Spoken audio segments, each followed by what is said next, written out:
What a nice looking pool shot he's come off with there. Look at the spin. It's still spinning. Yeah, nicely onto the 4. Played that one with all sorts of left-hand side English. He's a wrong-sided here for this 5. That shot really told the story, Bob, because if he's confident enough to be playing lengthy shots like that, leaving the center of the cue ball, all the top players know they've got to allow for that deflection.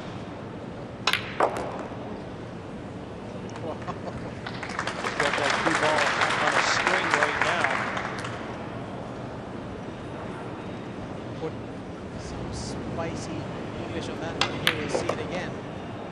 Maybe they don't call him an English billiards player for nothing.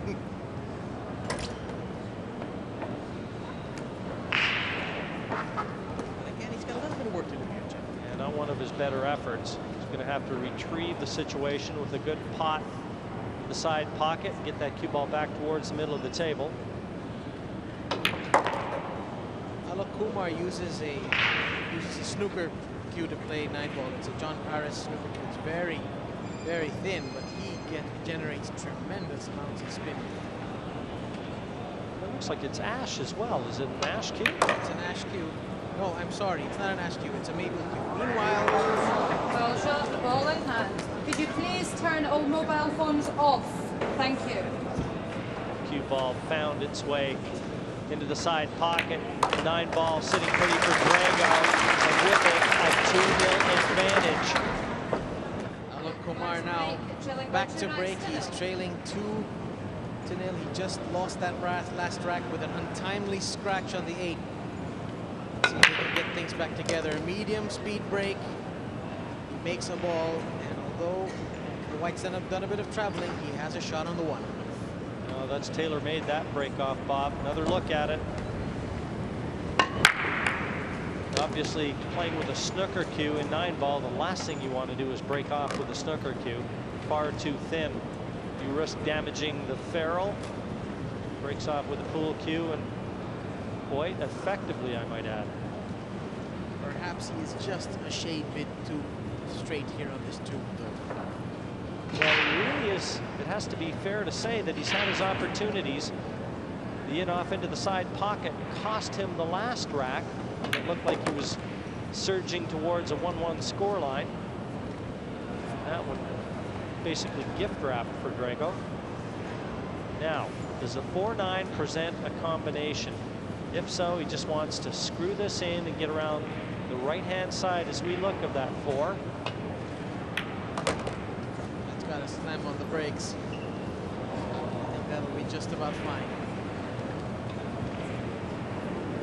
What he'll be doing here is playing this into an imaginary pocket. Doesn't look like he has too much to do, almost just as though he's playing the 4 into the pocket.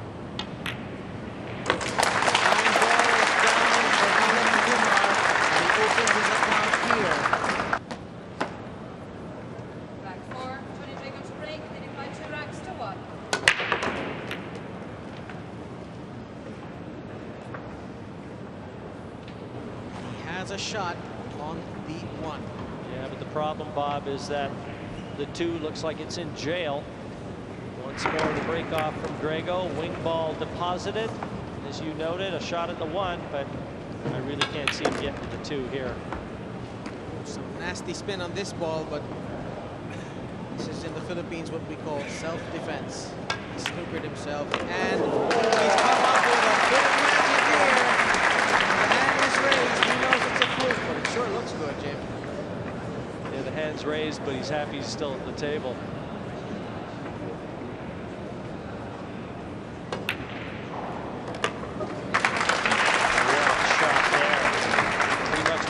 Expect from a snooker player. Anything in the open. There's a lot of players in England that think that Tony Drago might well be one of the best pool players when he's in England. You know, he plays at the same club as Imran Majid and Steve Knight. He draws rave reviews from both of them.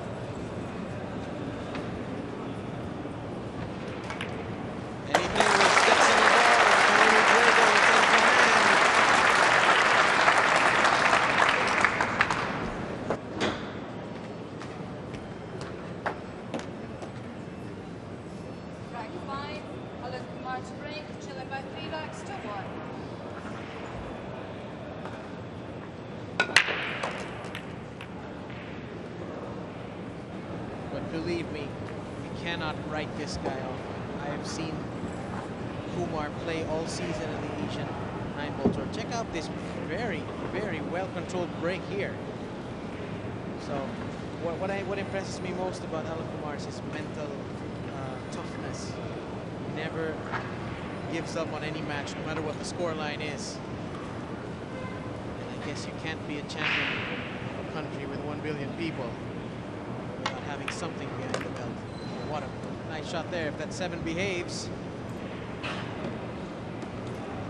Very close, this shot, Bob, whether or not he can see enough to slot that 2 into the same pocket. Difficult to tell even from our overhead perspective, but Kumar plays at a pretty good speed himself. Looks like he just about has enough room here. Maybe even if he gets this with a touch of left English to throw it in. Maybe the problem is that he can't get the cue ball into the vicinity to attack the 3. So is it worth even going for this 2? I guess so. Tried to draw that one off the 7, the center of the table. Didn't quite have the angle. One good positional shot for Drago here to get on the 3.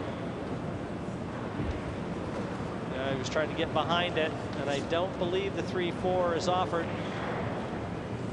If he's really adventurous, he can take on the 4-ball combination, but this will be very difficult. He's just going to try and play an elementary safe. And I think he just about got there, Jim. Question here is whether or not Alok Kumar can get to that left-hand cushion. Looks as though he can. It's going to make the escape very easy, and given the close proximity of that 3-ball to that left-hand cushion, Bob, also control. Well, maybe in fact he can. So the shot here. I don't know whether or not he wanted it coming that close to the side pocket.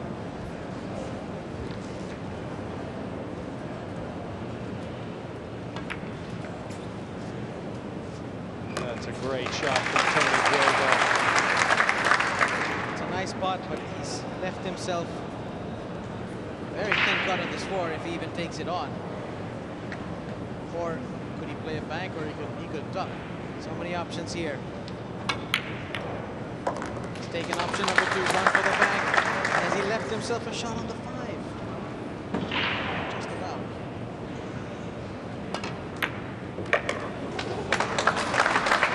Quick enough for him? I'm trying to catch my breath just watching this.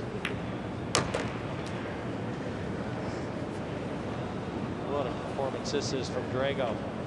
Just the sort of start that he was looking for. This 9 will put him 4-1 in front. He's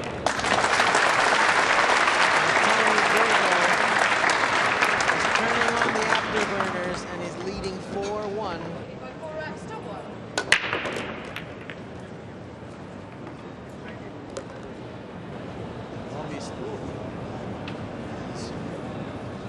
Found his groove there.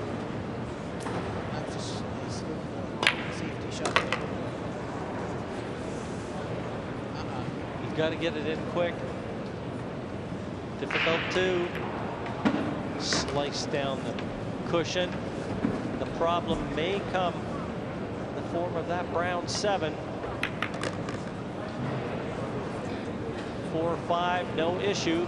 The way he's played that, he's just checking out where he wants to take that cue ball on the 5, hopefully to try and get onto that 7 ball, if not dislodge it.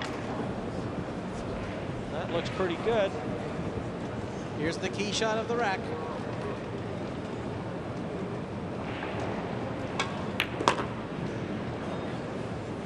He's given himself the cut here on the 7.